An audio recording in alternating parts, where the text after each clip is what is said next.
नमस्कार, आप देख रहे हैं सागर न्यूज। मैं राम सागर मिश्रा। खबरों के लिए आपको ले चलते हैं महाराजगंज जनपद के मिठौरा ब्लॉक में भ्रष्टाचार की परतें उधेड़ता मोरवन।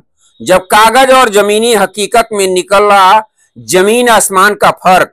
बात करेंगे महाराजगंज जनपद के मिठौरा विकास खंड के मोरवन गांव में उजागर हुआ सरकारी तंत्र की मिलीभगत से हुआ भ्रष्टाचार। विभागीय चुप्पी पर उठे सवाल। जहां एक तरफ सरकारी छुट्टी घोषित है, वहीं उत्तर प्रदेश के महाराजगंज जनपद अंतर्गत मिठौरा विकास खंड के मोरवन गांव में एक बार फिर भ्रष्टाचार की काली सच्चाई सामने आई। ग्रामीण विकास योजनाओं में पारदर्शिता के बड़े बड़े दावे अब खोखले साबित हो रहे हैं। गांव में प्रधान रोजगार सेवक और विकास खंड में बैठे अधिकारी की मिलीभगत से सरकारी योजनाओं का जो हाल किया गया है वह न केवल चिंताजनक है बल्कि शासन प्रशासन की साख पर भी प्रश्न चिन्ह खड़ा करता है। मोरवन में जब जमीनी हकीकत की पड़ताल की गई तो कागजों में दर्शाए गए कार्य और मौके पर मौजूद कार्य में स्पष्ट अंतर देखने को मिला। कहीं अधूरे निर्माण कार्यों को पूरा दिखाया गया तो कहीं लेबरों की मात्रा में काफी फेरबदल देखा गया। यह पूरा मामला दर्शाता है कि इस तरह से अधिकारियों और जनप्रतिनिधियों की मिलीभगत से योजनाएं सिर्फ कागजों में ही पूरी होती हैं। चौंकाने वाली बात यह है कि जिले के जिम्मेदार विभागीय अधिकारी भी मौन साधे बैठे हैं।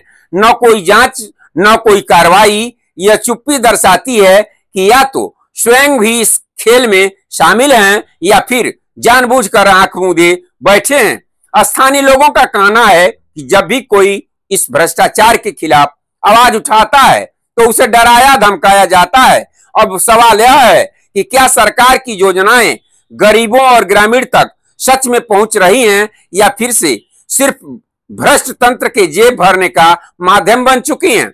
जरूरत है कि इस मामले की निष्पक्ष जांच हो और दोषियों को कड़ी सजा दी जाए, वरना सरकार की नीतियों और घोषणाओं पर सवाल उठ रहे हैं। आम जनता का विश्वास उठ जाएगा। ऐसे मामले न केवल विकास कार्यों को प्रभावित करते हैं बल्कि लोकतंत्र की नींव को भी कमजोर कर रहे हैं। मोरवन में जो सामने आया है वह किसी एक गांव की कहानी नहीं बल्कि पूरे सिस्टम की सच्चाई है।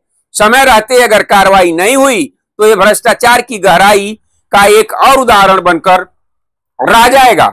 जब न्यूज टीम हमारी पहुंची, काम पर पहुंचे मजदूरों से ली गई जानकारी। आइए जानते हैं क्या कहते हैं मनरेगा में काम करने वाले मजदूर, क्या है उनकी जुबानी। रोज 25-30 को आज कम रहला कुछ मतलब आज 22 बाटे। चलो 22-23 जन याद उपस्थित। हां बताओ ई कौने जगह काम होत रहले? सी कौने गांव कहे चकरोड? मोरवन। अब देखना यह होगा कि इस पर अधिकारी किस तरह संज्ञान लेते हैं। क्या इनकी जांच होती है या इसी तरह से गोल माल चलता रहता है, ये तो समय बताएगा। ऐसी छोटी बड़ी खबरों के लिए बने रहिए महाराजगंज से राम सागर मिश्रा के साथ।